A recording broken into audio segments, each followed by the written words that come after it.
ಉಪಸ್ಥಿತರಿರ್ತಕ್ಕಂಥ ನಮ್ಮ ಎಲ್ಲ ಸಹೋದ್ಯೋಗಿ ಮಿತ್ರರೇ ಹಾಗೂ ನನ್ನ ಎಲ್ಲ ಪ್ರೀತಿಯ ವಿದ್ಯಾರ್ಥಿನಿಯರೇ, 21ನೇ ತಾರೀಕು ಪ್ರಾರಂಭ ಆಗ್ತಕ್ಕಂಥ ಪರೀಕ್ಷೆಗೆ ನೀವೆಲ್ಲ ಸಿದ್ಧತೆ ಆಗ್ತಾ ಇದ್ದೀರಿ ಅಲ್ವಾ? ಅದಕ್ಕೆ ಪೂರಕವಾಗಿ ಇವತ್ತು ನೀವು ಸರಸ್ವತಿ ಪೂಜೆ ಮತ್ತು ಬೀಳ್ಕೊಡುಗೆ ಸಮಾರಂಭವನ್ನು ಇಟ್ಕೊಂಡಿದ್ದೀರಿ. ಮುಂದೆ ಬರ್ತಕ್ಕಂಥ ಪರೀಕ್ಷೆಯಲ್ಲಿ ಸರಸ್ವತಿ ನಿಮಗೆ ಆ ಪರೀಕ್ಷೆಯನ್ನು ಬರೀತಕ್ಕಂಥ ಆತ್ಮಬಲವನ್ನು, ಆತ್ಮವಿಶ್ವಾಸವನ್ನು, ಧೈರ್ಯವನ್ನು ಕೊಡಲಿ ಅಂತ ಸರಸ್ವತಿ ನಾನು ಕೇಳ್ಕೊತೀನಿ. ಜೊತೆಗೆ ನೀವೆಲ್ಲರೂ ಹೆಚ್ಚು ಅಂಕಗಳನ್ನ ಗಳಿಸಿ ಉತ್ತಮವಾದ ಗ್ರೇಡ್ನ ತಗೊಂಡು ಪಾಸ್ ಆಗಬೇಕು ಅಂತ ಹಾರೈಸ್ತೀನಿ. ನಿಮ್ಮಲ್ಲಿ ಯಾರಾದರೂ ಒಬ್ಬರು ಅನುತ್ತೀರ್ಣ ಆದ್ರೂ ನಮ್ಗೆ ಹೆಚ್ಚು ನೋವಾಗೋದು ಯಾರಿಗೆ? ನಿಮ್ಮ ತಂದೆ ತಾಯಿಗಳಿಗೆ ಮತ್ತು ನಮಗೆ. ಯಾಕೆಂದರೆ ನಿರಂತರವಾಗಿ 3 ವರ್ಷದಿಂದ ಅಥವಾ ಈ ವರ್ಷದಿಂದ 9ನೇ ಕ್ಲಾಸ್ ಸೇರ್ಕೊಂಡು 2 ವರ್ಷದಿಂದ ನಿರಂತರವಾಗಿ ನೀವೆಲ್ಲರೂ ಪಾಸ್ ಆಗಬೇಕು ಅನ್ನೋ ದೃಷ್ಟಿಕೋನ ಇಟ್ಕೊಂಡು ಎಲ್ಲ ಟೀಚರ್ಸು ಎಷ್ಟು ಪರಿಶ್ರಮ ಆಗಿ ಕಲಿಸಿದ್ದೀವಿ. ನೀವು ಅನುತ್ತೀರ್ಣ ಆದಾಗ ಹೆಚ್ಚಾಗುತ್ತೆ, ನಿಮ್ಮ ತಂದೆ ತಾಯಿಗೆ ಹೆಚ್ಚು ನೋವಾಗುತ್ತೆ, ಜೊತೆಗೆ ನಮಗೆ ಹೆಚ್ಚು ನೋವಾಗುತ್ತೆ. ನೀವು ಎಲ್ಲರಲ್ಲೂ ಉತ್ತಮ ಸಾಧನೆ ಮಾಡ್ತಕ್ಕಂಥ ಶಕ್ತಿ ಇದೆ. ಆದರೆ ಕೆಲವರಲ್ಲಿ ನಾನು ಗಮನಿಸ್ತಾ ಇದ್ದೀನಿ, ಛಲ ಇಲ್ಲ ಅಷ್ಟೇ. ಎಲ್ಲರಲ್ಲೂ ನಾವು ಏನಾದರೂ ಸಾಧಿಸೋ ಶಕ್ತಿ ಪ್ರತಿಯೊಬ್ಬರಲ್ಲೂ ಇರುತ್ತೆ, ಆದರೆ ನಿಮ್ಮಲ್ಲಿ ಆ ಛಲ ಇರೋದಿಲ್ಲ. ಛಲ ಇರ್ಬೇಕು, ನಾನು ಸಾಧಿಸ್ತೀನಿ ಅಂತ. ನಿಮಗೆ ಅವಾಗ ಹೇಳ್ತಾ ಇರ್ತೀನಿ, ಧ್ರುವನ ಕಥೆನ ನಾವು ಧ್ರುವ ತನ್ನ ತಾಯಿಗೆ ಆಗ್ತಾ ಇರ್ತಕ್ಕಂಥ ನೋವನ್ನು ನಾರದ ಮಹರ್ಷಿಗಳ ಹತ್ರ ಹೇಳ್ಕೊತಾನೆ. ಮಹರ್ಷಿಗಳೇ, ನಾನು ನನ್ನ ತಂದೆ ನಂತರ ಈ ರಾಜ್ಯಕ್ಕೆ ರಾಜ ಆಗಬೇಕು, ನಮ್ಮ ತಾಯಿ ನೋವನ್ನು ಹೋಗ್ಲಾಡಿಸ್ಬೇಕು, ಏನು ಮಾಡಬೇಕು ಅದಕ್ಕೆ ನಾನು ಅಂತ ಹೇಳಿದ್ರೆ ನಮ್ಮ ತಾಯಿ ಹೇಳಿದ್ರು, ನೀನು ದೇವರನ್ನು ನಾನು ಕಾಣಬೇಕು, ದೇವರು ನಿನ್ನ ಎಲ್ಲ ಸಮಸ್ಯೆಗಳು ಪರಿಹಾರ ಕೊಡ್ತಾನೆ ಅಂತ. ನಾನು ದೇವ್ರು ಕಾಣಬೇಕಾದ್ರೆ ಏನು ಮಾಡಬೇಕು ಅಂತ ಕೇಳ್ತಾನೆ ನಾನು. ಧ್ರುವ ಪೋಲ್ ಸ್ಟಾರ್ ನೋಡಿದ್ರಲ್ಲ, ಇವತ್ತು ನೆನೆಸ್ಕೊತೀವಿ ನಾವು ಆಕಾಶದಲ್ಲಿ. ಕೇಳಿದಾಗ ನಾರದ ಮಹರ್ಷಿಗಳು ಹೇಳ್ತಾರೆ, ನೀವು ಸಾಧನೆಗೆ ಅಸಾಧ್ಯವಾದದ್ದು ಈ ಜಗತ್ತಿನಲ್ಲಿ ಯಾವುದೂ ಇಲ್ಲ, ಆದರೆ ಸಾಧಿಸೋ ಛಲ ಇರಬೇಕು. ನಿಮಗೆ ಸಾಧಿಸೋ ಛಲ ಇದ್ರೆ ನೀನು ಏನನ್ನಾದರೂ ಸಾಧಿಸ್ತೀಯ ಅಂತ. ಅವನು 6 ತಿಂಗಳು ಕಠಿಣವಾದ ತಪಸ್ಸನ್ನು ಮಾಡಿ ದೇವರನ್ನ ಶ್ರೀಹರಿಯನ್ನು ಒಲಿಸ್ಕೊಂಡು ರಾಜ್ಯ ಪದವಿಯನ್ನು ಗಿಟ್ಸ್ಕೊತಾನೆ. ತನ್ನ ತಾಯಿಗೆ ಬಂದಿರ್ತಕ್ಕಂಥ ನೋವನ್ನು ದೂರ ಮಾಡ್ತಾನೆ. ಇಲ್ಲಿ ನೀವು ಮಾಡಬೇಕಾಗಿರೋದೇನೋ, ಈಗ ಅವ್ನು ತಪಸ್ ಮಾಡಿ ಅವ್ನು ರಾಜ್ಯ ಪದವಿ ಗಳಿಸ್ಕೊಂಡ. ಶಾಲೆಗೆ ಬರ್ತಕ್ಕಂಥ ಪ್ರತಿಯೊಬ್ಬರೂ ಶಾಲೆಗೆ ಬರಬೇಕಾದ್ರೆ ಒಂದು ಗುರಿ ಇಟ್ಕೊಂಡಿರ್ಬೇಕು ಅಲ್ವಾ? ಒಂದು ದೊಡ್ಡ ಕನಸನ್ನು ಕಟ್ಕೊಂಡಿರ್ಬೇಕು, ಒಂದು ದೊಡ್ಡ ಗುರಿ ಇಟ್ಕೊಂಡಿರ್ಬೇಕು. ನಾನು ಈ ಕಾರಣಕ್ಕೋಸ್ಕರ ಶಾಲೆಗೆ ಹೋಗ್ತಾ ಇದ್ದೀನಿ. ಆ ಗುರಿಯನ್ನು ನೀವು ಸಾಧಿಸ್ಕೊಳ್ಳೋದಕ್ಕೆ ಎಫರ್ಟ್ ಹಾಕ್ಬೇಕು, ಪರಿಶ್ರಮ ಹಾಕಬೇಕು, ದೃಢ ಸಂಕಲ್ಪ ಇರಬೇಕು ನಿಮಗೆ. ನಾನು ನನ್ನ ಗುರಿಯನ್ನು ಸಾಧಿಸ್ತೀನಿ ಅಂತ. ಅದಕ್ಕೆ ಹಿಂದೆ ಗುರು ಇರ್ತಾರೆ ನಿಮಗೆ. ನಾವೆಲ್ಲ ನಿಮಗೆ ಹಿಂದೆ ಅದಕ್ಕೇನು ಮಾಡ್ತೀವಿ, ಸ್ಫೂರ್ತಿ ಕೊಡ್ತಾ ಇರ್ತೀವಿ, ಹೇಳ್ಕೊಡ್ತಾ ಇರ್ತೀವಿ, ಈ ಗುರಿ ಸಾಧಿಸೋಕ್ಕೆ ಏನೆಲ್ಲ ಮಾಡಬೇಕು ಅಂತ. ಮುಂದೆ ಗುರಿ ಇರಬೇಕು, ಹಿಂದೆ ಯಾರಿರಬೇಕು? JS ಸುರದ್ರಪ್ಪನವ್ರು ಹೇಳ್ತಾರೆ, ಒಂದು ಹಿಂದೆ ಗುರು ಇದ್ದ, ಮುಂದೆ ಗುರಿ ಇತ್ತು, ಸಾಗುತ್ತಿತ್ತು ಸಾಧಕರ ದಂಡು. ಈಗ ಹಿಂದೆ ಗುರುವೂ ಇಲ್ಲ, ಮುಂದೆ ಸಾಗುತ್ತಿದೆ ಕುರಿಗಳ ಹಿಂಡು. ನೀವು ಯಾರು ಕುರಿ ಹಿಂಡಾಗಬಾರ್ದು. ಏನಾಗ್ಬೇಕು? ನೀವು ಸಾಧಕರ ದಂಡ ಆಗ್ಬೇಕು. ನೀವು ಸಾಧಕರಾಗಬೇಕು. ಸಾಧಕರಾಗಬೇಕಂದ್ರೆ ಏನಾಗಬೇಕು? ಏಕಾಗ್ರತೆ ಇರಬೇಕು, ಕಠಿಣವಾದ ಪರಿಶ್ರಮ, ದೃಢ ಸಂಕಲ್ಪ ಇರಬೇಕು. ನೀವು 3 ಇದ್ರೆ ನಾವು ಏನು ಬೇಕಾದರೂ ಸಾಧಿಸ್ಬೋದು ಅಲ್ವಾ? ಈಗ ರೈಲ್ವೆ ಸ್ಟೇಷನಲ್ಲಿ ಚಹಾ ಮಾಡ್ತಾ ಇದ್ದಂಥ ಮೋದಿಯವರು ಪ್ರಧಾನಮಂತ್ರಿ ಆಗಿಲ್ವಾ?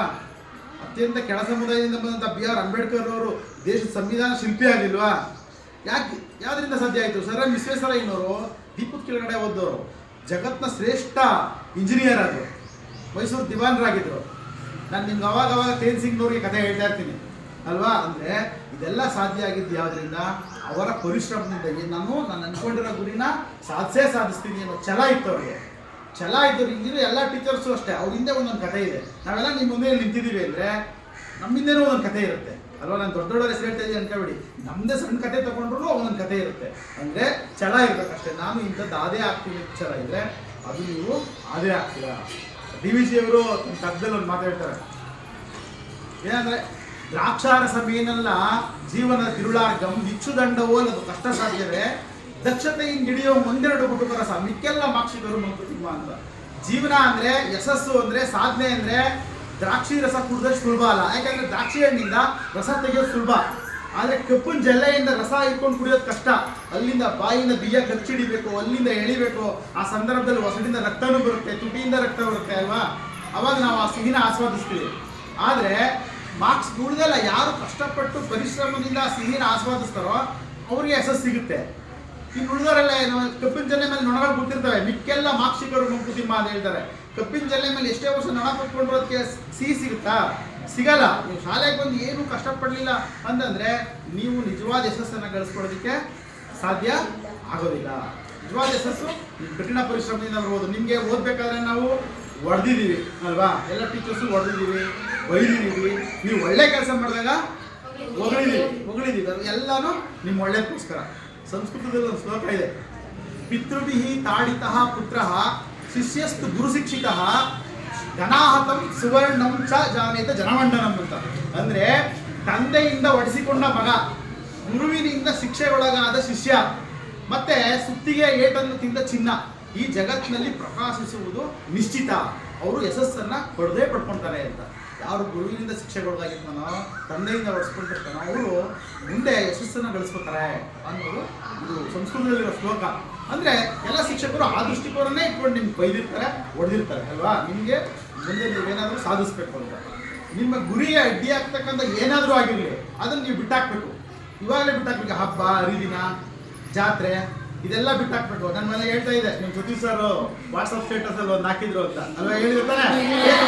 ಹಬ್ಬ ಜಾತ್ರೆ ಎಲ್ಲ ಪ್ರತಿ ವರ್ಷ ಬರ್ತವೆ. SSLC ಎಕ್ಸಾಮ್ ಮಾತ್ರ ಜೀವನದಲ್ಲಿ ಕುಳಿತುಕೊಂಡು ಓದಿ ಪಾಸ್ ಆಗಿ, ಇಲ್ಲ ಅಂದ್ರೆ ಅದೇ ಜಾತ್ರೆಯಲ್ಲಿ ನೀವು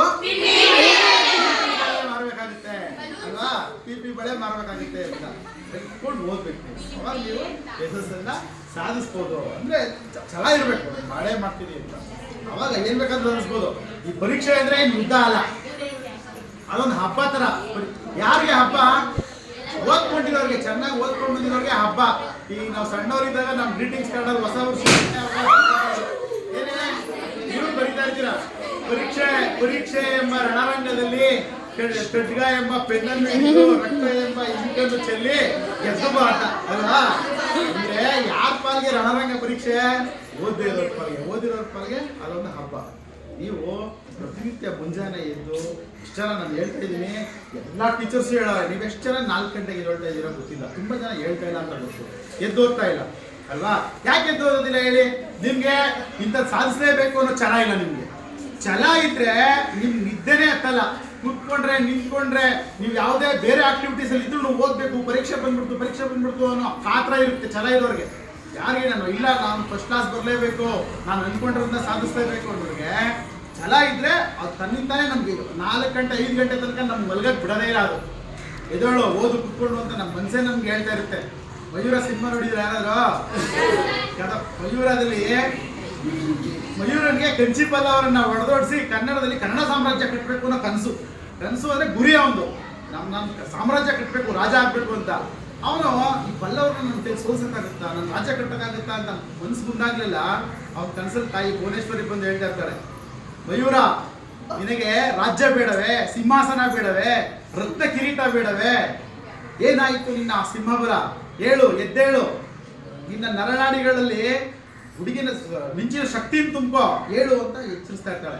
ತಕ್ಷಣ ಅವನು ಎಚ್ಚರಗೊಳ್ತಾ ಇರ್ತಾನೆ. ಹಂಗೆ ನಿಮಗೆ ನೀವು ಏನಾದರೂ ಬೇರೆ ಹಬ್ಬ ಹರಿದಿನ ಜಾತ್ರೆ ಮಾಡ್ತಾ ಇರ್ಬೇಕಾದ್ರೆ, ಓದೋದು ಬಿಟ್ಟು ಮಾಡ್ತಾ ಇರ್ಬೇಕಾದ್ರೆ ನಿಮ್ಗೆ ಏನು ಬರಬೇಕು?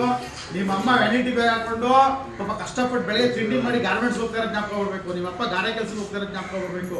ನಿಮ್ಮ ಅಮ್ಮ ಕೂಲಿ ಮಾಡ್ತಾ ಇರೋ ಜ್ಞಾಪಕ ಬರಬೇಕು. ಅದೆಲ್ಲ ಬಂದಾಗ ಇಲ್ಲ, ಇದೆಲ್ಲ ದೂರ ಆಗ್ಬೇಕಂದ್ರೆ ನಾನು ಓದಬೇಕು. ನಾನು ಇವತ್ತು ಕುತ್ಕೊಂಡು 4 ಗಂಟೆಗೆ ಇದ್ರೆ 5 ಗಂಟೆಗೆ ಇದ್ರೆ ಇದೆಲ್ಲ ದೂರ ಆಗುತ್ತೆ. ಎಲ್ಲ ನಿಮ್ಮ ಕೈಲಿದೆ. ನಿಮ್ಮ ಭವಿಷ್ಯ ಯಾರ ಕೈಲಿದೆ? ನಿಮ್ಮ ಕೈಲೇ ಇದೆ. ದೇವರು ಬಿಳಿ ಹಾಳೆ ಕೊಟ್ಟಿದ್ದಾನೆ, ಪೆನ್ ಕೊಟ್ಟಿದ್ದಾನೆ, ಬರ್ಕೋಬೇಕು ನೀವು ಅಷ್ಟೇ. ಯಾರು ಕಷ್ಟಪಟ್ಟು ಪರಿಶ್ರಮದಿಂದ ಹೇಳಿದ್ನ ಫಾಲೋ ಮಾಡ್ತೀರೋ ಅವ್ರು ನಿಜವಾಗ್ಲೂ ಯಶಸ್ಸು ಸಾಧಿಸ್ತೀರಿ. ಮುಂದೆ ನಮ್ಗೆಲ್ಲಾದ್ರೂ ಸಿಗ್ತಾರೆ, ಅವ್ರು ನಮ್ಮ ಶಿಷ್ಯ ಇಂಥ ಉನ್ನತ ಸ್ಥಾನ ಅವಳೆ ಅಂತ ಅನ್ನೋ ಭಾವನೆ ಬರುತ್ತೆ ಅಲ್ವಾ. ಅದನ್ನ ಸಾಧಿಸೋ ಶಕ್ತಿ ನಿಮ್ಗಿದೆ. ಮುಂದೆ ಈಗೆಲ್ಲ ಟೀಚರ್ಸ್ ಬೇರೆ ಎಲ್ಲ ಹೇಳಿದ್ರು, SSLC ಪರೀಕ್ಷೆ ಹೇಗೆ ಬರೀಬೇಕು ಎಲ್ಲ ಮಾಡೆಲ್ ಪೇಪರ್ ಕೊಟ್ಟಿದ್ದಾರೆ. ಆ ಮಾಡೆಲ್ ಪೇಪರ್ಗಳನ್ನೆಲ್ಲ ಸ್ಟಡಿ ಮಾಡಿ ಇನ್ನು 2 ದಿನದಲ್ಲಿ ಉಳಿದ ಯಾರ್ಯಾರು ಓದ್ಕೊಳ್ಳಿ ಅವ್ರಿಗೂ ಹೇಳ್ತಾ ಇದ್ದೀನಿ. ಒಂದೊಂದು ಸಬ್ಜೆಕ್ಟ್ 2 ದಿನ ಗ್ಯಾಪ್ ಇದೆ. ಮಾಡೆಲ್ ಪೇಪರ್ಗಳನ್ನ ಬೋರ್ಡಿಂದ 4 ಮಾಡೆಲ್ ಪೇಪರ್ ಕೊಟ್ಟಿದ್ದಾರೆ. ಆ 4 ಮಾಡೆಲ್ ಪೇಪರ್ ಕುತ್ಕೊಂಡು ನೀವು ಬೆಳಗ್ಗೆ ಕುತ್ಕೊಂಡು ತಿಂಡಿ ಸಂಜೆ ತನಕ ಪ್ರಾಕ್ಟೀಸ್ ಮಾಡೋದು. ಯಾವ ಹಬ್ಬ ಹರಿದಿನ ಜಾತ್ರೆ ಬೇರೆ ಆಕ್ಟಿವಿಟೀಸ್ TV ಫೋನ್, ಮುಖ್ಯವಾಗಿ ಫೋನೇ ಮೊದಲನೇ ಶತ್ರು. ಅದನ್ನ ಬಿಟ್ಬಿಟ್ಟು ನೀವು ಕುತ್ಕೊಂಡು ಅದೇ ಪ್ರಾಕ್ಟೀಸ್ ಮಾಡಿ ಸಾಕು. ಬೇರೆಯವರು ಯಾರ್ಯಾರು ನಾವು 13 ಜನ 12 ಜನ 14 ಜನ ಅಂತ ಬೋರ್ಡಲ್ಲಿ ಗುರುತಿಸಿದೀವೋ ಅವರು ಪಾಸ್ ಆಗ್ಬೋದು.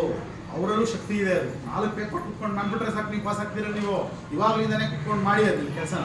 ನೀವು ಛಲ ಇರ್ಬೇಕು ಅಷ್ಟೇ. ನಿಮಗೆ ಏನಾದರೂ ಮಾಡಬೇಕು ಅಲ್ವಾ. ಮುಂದೆ ನಿಮ್ಮ ಜೀವನ SSLC ನಂತರ ಎಲ್ಲರೂ ಪಾಸಾಗಿ ಎಸ್ ನಂತರ SSLC ನಂತರ ಕಾಲೇಜಿಗೆ ಸೇರ್ಕೊಳ್ಳಿ, ನಿಮ್ಮ ಉನ್ನತವಾದ ಕನಸನ್ನು ಈಡೇರಿಸ್ಕೊಳ್ಳಿ, ನಿಮ್ಮೆಲ್ಲರೂ ಒಳ್ಳೇದಾಗಲಿ ಅಂತ ಹೇಳಿ ನಾನು ಮಾತಾಡ್ತಾ ಹೋದರೆ ಹೋಗ್ತಾನೆ ಇರ್ತೀನಿ.